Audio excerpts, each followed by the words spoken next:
right, and it's time for tips and tricks again. And as promised, we're going to be talking about putting cameras into airplanes. But before we go into GG, I'm going to cover off the bits that we're actually going to be putting into the airplane. So we've broken that down into 4 categories. Bases, the things that actually stick to or attach to the aircraft itself. The connectors that go in between those bases and the cameras. A little bit about the cameras, although we'll go more about that in a future episode. And then there's a couple of accessories that are necessary in order to make these productions work. So, diving straight into bases. Bases are also divided into 4 categories, and I'm going to sort of cover them from least secure to most secure. Unfortunately, one of the most common is also the least secure, and these are these suction cup bases that you have.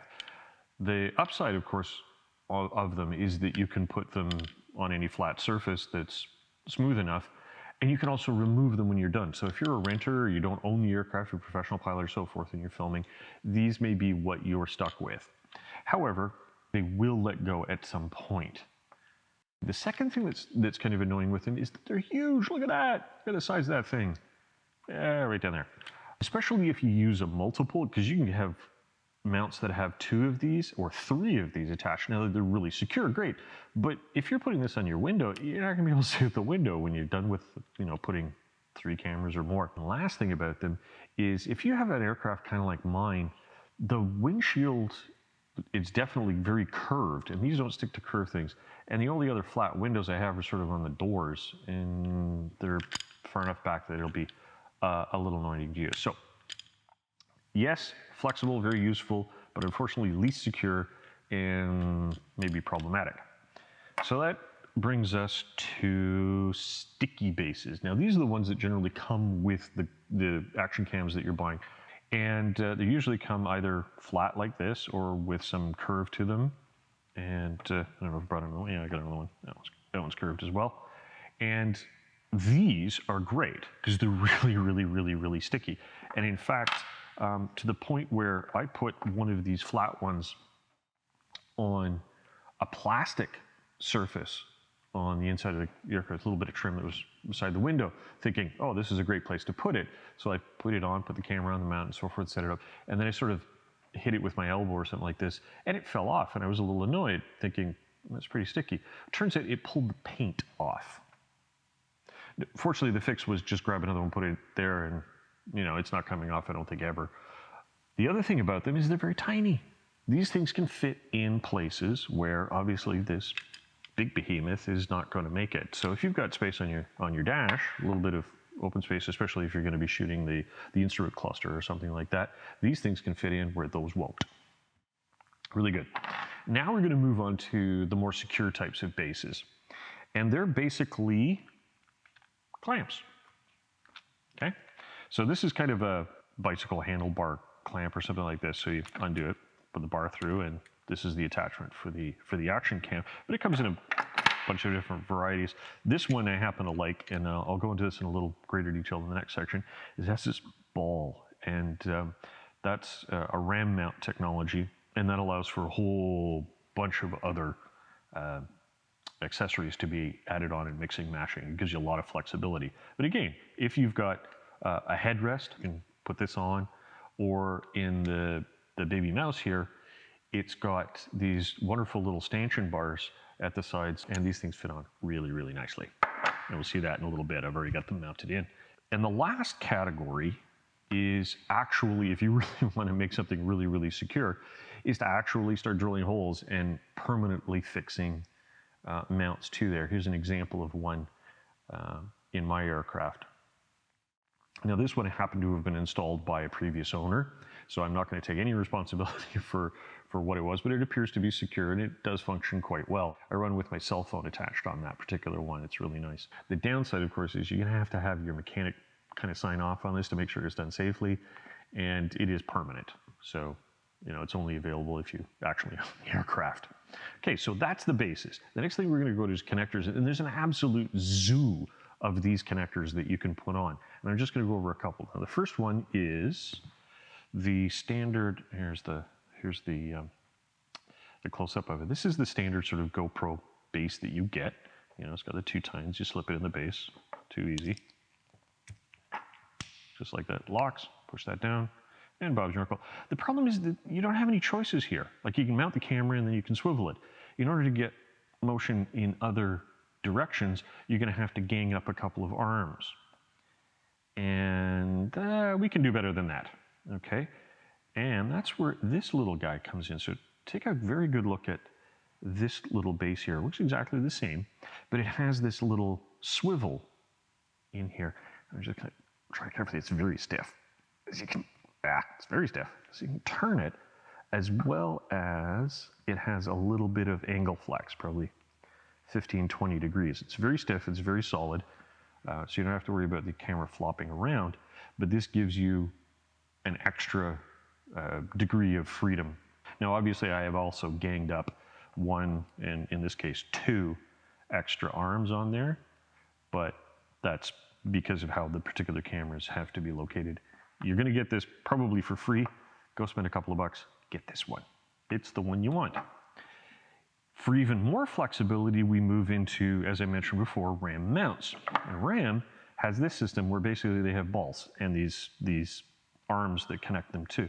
So you just one shot, tightens, loosens, and you can move them around in lots and lots and lots of different directions. And you can get all sorts of different connectors to it. So you got this base here, pops right on there. This is attached to whatever it is in your aircraft. And this happens to be a GoPro base, an action camera base that you can directly attach. The downside of this system, you buy a lot of flexibility, but the downside is this is actually metal and it does weigh a little bit. And as you move weight away from the sticky base or the suction cup base, you're going to be putting stress on the system and torque.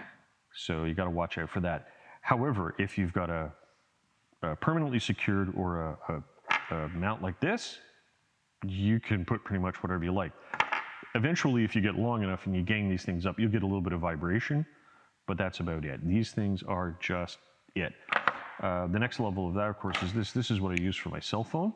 So here, instead of getting a GoPro base that I had right like that, I have a regular camera mount base. So this allows you to put a cell phone mount or a non-action cam if you have a small, I don't know what other type of digital camera, a little Sony Alpha or something like that, where you need this kind of base. You can just interchange them and swap them out and use them as well. Moving on to cameras. So when I started putting my kit together a couple of years ago, the Hero 7 was the state of the art. I think we're up to Hero 9. So, I mean, it's a basic camera. There you go. The one absolutely key feature of these that I really, really, really like is the front screen here. The front lens protector is removable. So if you scratch it or damage the camera, you pop it off, you put a new one on, saves you a several $100 camera. This is sitting in a little action frame here, and I've taken the door off so that I can get permanent access to the power and HDMI out, although I don't use the HDMI. So like I said, most of my cameras are Hero or the GoPro Hero series, but one in specific is not. It's this bad boy right here. And this is produced by Garmin. It's in the Verb series. I think this is the Verb 30. And it has a lovely little party trick. Not only is it a camera, it's GPS. And it has accelerometers on the inside. So it can tell when it's moving forward, backwards. It can tell when it's rolling, pitching, or yawing. So when I want to put those nice groovy graphics on the front view of the aircraft, it looks like this, should be right over here. This is the camera that does that because it records all of that stuff as well as the audio and video. So this is my primary cam that looks through the front windscreen, gives you that pilot's point of view. So I'm sure everyone has seen footage like this. Okay. The cause of this is that your frame rate is way too high. Generally speaking, you want a frame rate for something that looks cinematic at 24 frames a second. Unfortunately, these cameras don't give you a great deal of control over that. The only way to really do it is to reduce the amount of light coming in. So on a bright sunny day, you're going to need a fairly strong neutral density filter. And what happens is the camera responds by reducing the shutter speed, reducing the frame rate to what it considers as optimal, and then you'll get this lovely blur, like this. That's better, isn't it? All right, so you absolutely need an ND filter.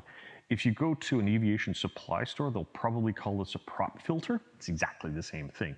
They may sell you one. They do also come in sets of 4. The one I got for my GoPros is a set of 4. It cost me about $150. These things are $20, $30.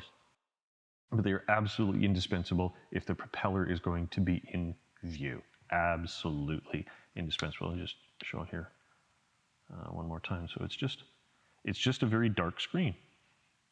Okay.